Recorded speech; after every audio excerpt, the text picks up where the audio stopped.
आरती टिक्कू का रुख कर लेते हैं। आरती, ये बात भी सही है कि भले ही पिछली बार डोनाल्ड ट्रंप जो है वो भारत को टैरिफ किंग का तमगा दे चुके हों, लेकिन इस बार जिस तरीके से वो 25% वाले टैरिफ की उन्होंने घोषणाएं की, वो मैक्सिको, कनाडा, चाइना को लेकर तो की, लेकिन भारत को लेकर इस तरीके की कोई बात उनकी तरफ से नहीं की गई। और ऐसे में महत्वपूर्ण वो आर्थिक विकास और वो टैरिफ का मुद्दा, ये टैरिफ का मुद्दा दोनों देशों के बीच एक चुनौती के तौर पर उभर रहा है। इसी को पार पाना भी एक महत्वपूर्ण पहलू इस मुलाकात का रह सकता है। आरती, बिल्कुल रोमाना, लेकिन अगर आपने नोटिस किया हो, प्रेसिडेंट ट्रंप जो है इस बार बहुत ही, मैं कहूंगी कि उन्होंने अपना जो एक रुख था जो पहले टर्म में हमने देखा, उस रुख को बदला है। और इस बार वो बहुत ही सोच समझ के, बहुत ही स्ट्रेटेजिकली वो चल रहे हैं।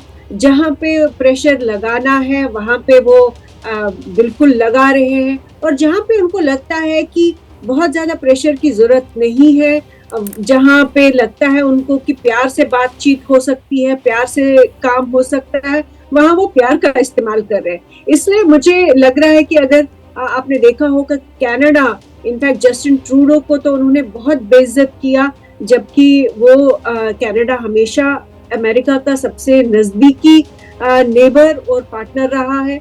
और अगर आप देखें कि जिस तरह से वो इजराइल और गाजा के बीच में बातचीत करवा रहे हैं, जिस तरह से रशिया और यूक्रेन के बीच में बातचीत करवा रहे हैं, तो अगर आप देखिए ओवरऑल जो क्राफ्ट है लीडरशिप का, वो प्रेसिडेंट ट्रंप इस बहुत बखूबी से दिखा रहे हैं। और इसलिए टैरिफ का जहां तक सवाल आता है इंडिया के लिए, मुझे लगता है ऑलरेडी इंडिया ने भी, प्राइम मिनिस्टर मोदी ने इनफैक्ट बहुत ही शानदार तरीके से इस सारे इश्यू को हैंडल किया है।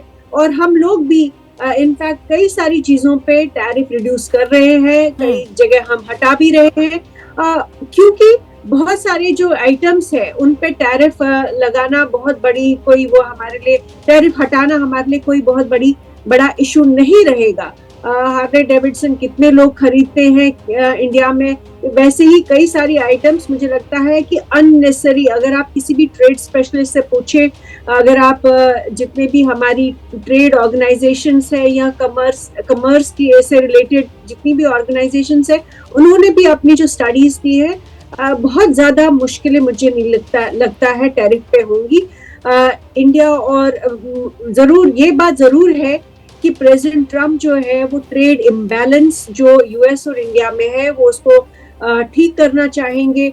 और जब जो हमने पहले भी कहा कि इंडिया इतना बड़ा मार्केट है, वो चाहेंगे कि इंडिया ज्यादा से ज्यादा प्रोडक्ट्स खरीदे। इनफैक्ट एनर्जी और नेचुरल गैस ऑयल की बात भी अभी होगी। मुझे लगता है कि डिफेंस में जो अभी लगातार हम बात करते आ रहे हैं कि वो चाहेंगे कि इंडिया ज्यादा से ज्यादा वेपन्स और आर्म्स जो है वो यूएस से ले। उसमें कितना हम दे पाएंगे, कितना बैलेंस कर पाएंगे, क्योंकि आपके दर्शकों के लिए बताना चाहूँ कि सबसे ज्यादा सप्लाईज जो है आर्म्स और वेपन्स की वो रशिया से आती है।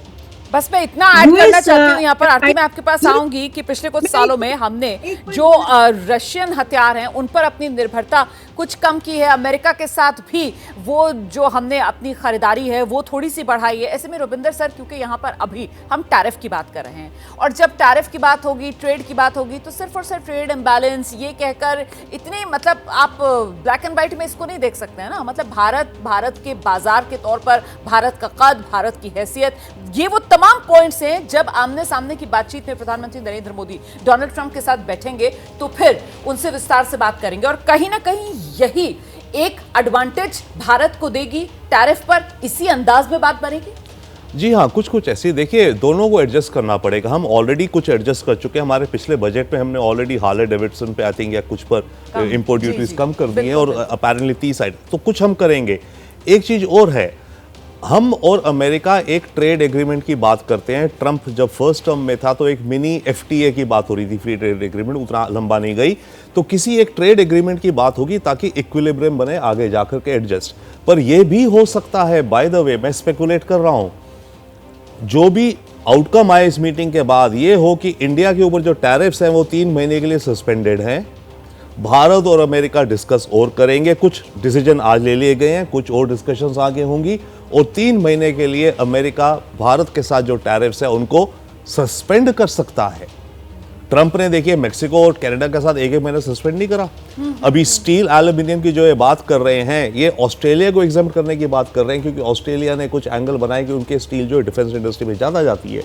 तो इस तरह से एग्जाम्पशन भी हो सकती है, बट जो भी है दोनों के इंटरेस्ट होंगे। पॉइंट इसकी रिलेशन एल्यूमिनियम वाला जो मुद्दा है वो तो सीधे सीधे हिंदुस्तान के लिए मुश्किल का सबब हो सकता है। हाँ जी। वहां के लिए रियायत प्रधानमंत्री नरेंद्र मोदी कुछ हासिल कर पाएंगे इस मुलाकात? आई डोंट नो, मेरे ख्याल से नहीं, क्योंकि वो ग्लोबल है इस समय। जो हम राहत कर पाएंगे मेरे ख्याल से जो बायलैटरल आइटम्स दिख रहे हैं उनमें, जैसे उनकी कुछ जैसे luxury goods, luxury cars, high end cars, इस तरह की चीजें, कुछ agriculture goods, pecan nuts, bourbon whisky, इस तरह की चीज़ों पर हम कुछ कर पाएंगे। जैसे आती भी कहती कि जिसका ज़्यादा फर्क नहीं पड़ेगा। तो ट्रेड में एक मैच्योरिटी चलेगी और एक ऑनगोइंग प्रोसेस रहेगा। मेरे विचार से स्टेबिलिटी रहेगी। देखिए मार्केट्स को सबसे बड़ा इकोनॉमी की चाहिए स्टेबिलिटी। ठीक है, आप और मैं डिसएग्री करते हैं, पर कुछ आगे हम रास्ता निकालेंगे। तो एक ये सस्पेंशन ऑफ टैरिफ्स मुझे दिखता है कि शायद हो सकता है। मैं एक चीज क्विकली और कहूंगा, यूक्रेन टॉपिक है, क्विकली भारत इस पे काम करता है। प्राइम मिनिस्टर मोदी ने राउंड 1 अपनी पीस डिप्लोमेसी 1 पॉइंट जेलेंस्की से मिले, पुतिन ये वो, भारत ऑलरेडी काम कर रहा है। ट्रंप चाहता है, मेरे विचार में ये आइडियल है। और एक मुझे इंडिकेशन दिखा कल स्टेटमेंट में कि हो सकता है इंडिया अपने ट्रूप्स पीस कीपिंग के लिए यूक्रेन में दे।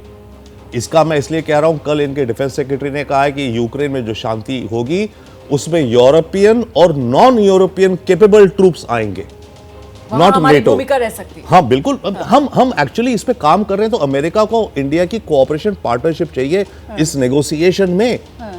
तो मोदी और ट्रंप की मीटिंग के बाद यूक्रेन को लेकर के हमारे दोनों देशों के बीच में कुछ कोऑपरेशन या कोई एलिमेंट एब्सोल्युटली, मैं पिछले 6 महीने say that is my expectation होगा। देखिए मोदी जी कीव किस लिए गए? जेलेंस्की से मिलने। फिर जब यूएन के लिए गए थे, क्वाड के लिए यूएस पे, जेलेंस्की से फिर क्यों मिले न्यूयॉर्क में? तो इसलिए मिले, टटोल रहे थे, जेलेंस्की को टटोला, पुतिन को टटोला। अब ये सारा फीडबैक हमने अमेरिकन एजेंसीज को दिया, ट्रंप को दिया। जयशंकर साहब दिसंबर में 1 हफ्ता क्या कर रहे थे वहां पर? कुछ तो स्ट्रेटेजिक काम कर रहे होंगे ना। सही। ओके, अभी जनवरी में भी जो इनॉग्रेशन में गए, कुछ स्ट्रेटेजिक काम हो रहे होंगे ना। तो कुछ बायलैटरल और यूक्रेन पीस हमारे नेशनल इंटरेस्ट में है, क्योंकि जितनी जल्दी ये युद्ध रुकेगा उतनी जल्दी रशिया चाइना की तरफ झुकना रुकेगा। नहीं तो रशिया चाइना की गोदी में जा रहा है।